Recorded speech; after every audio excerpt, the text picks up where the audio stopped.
going.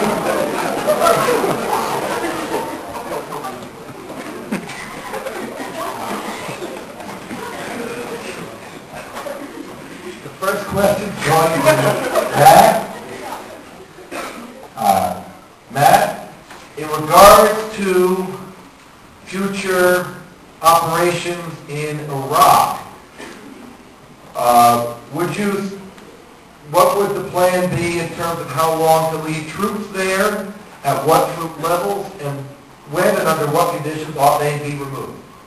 Well, I think that the first thing to know about this war in Iraq, with the troop levels, is that we must withdraw responsibly and withdraw quickly.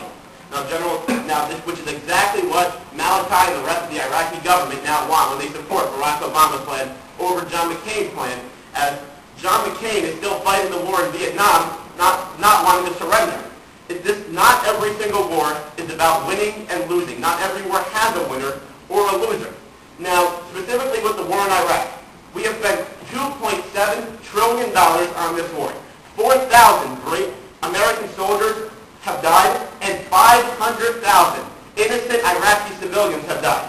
So when we withdraw our troops from Iraq, we must put them in other places, because this war has spread our army too thin, where we have troops who are on their third or fourth deployment when they've only been told that they will be on once or twice.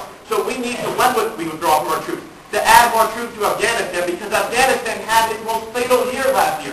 Al-Qaeda is as strong as it has been since September 11th, and the Taliban has resurfaced. I believe June 23rd of 2008, 12,000 Taliban prisoners ran out of jail, whatever the word is. Escape. So, 12,000 Taliban soldiers escaped from jail. Maybe if the Bush administration wasn't so upset with this war in Iraq that was on fall-free conditions, then we would be able to fight Al-Qaeda, the ones who attacked us on September 11th. 90 seconds, Paul? I don't know necessarily what sources Mr. Landau is quoting, but on a particular note, Al-Qaeda always had an existence in Iraq. The fact of the matter, though, is that it was very covert, always supported by the Iranian government, but we never directly heard about it. I take offense to the fact that Mr. Landau would rather attack John McCain as a person, as a delusional man living in the Vietnam War, in proportion to attacking him as an argument. That's a flaw, and you wouldn't really pass an LSAT, would you? My first point, as I hope it is true, is that perhaps I hope Mr. Landau has had time to read the congressional report submitted recently by our troops, by those in power.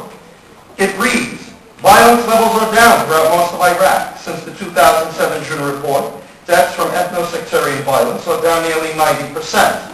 Total civilian deaths and coalition deaths have each dropped over 70%. Once again, Mr. Landau is missing the point. I am not standing up here necessarily defending our cause for going in.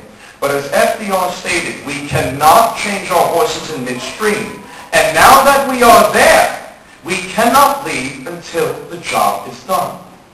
Who among you would leave knowing that there is a significant terrorist presence left? And although we have helped that terrorist presence to decline, we cannot leave until the job is done. Notice how Mr. Landau shies away from the actual question, and in proportion from focusing on the surge, continues to focus on what he calls the last 8 years. In truth, the surge is working. 40 seconds.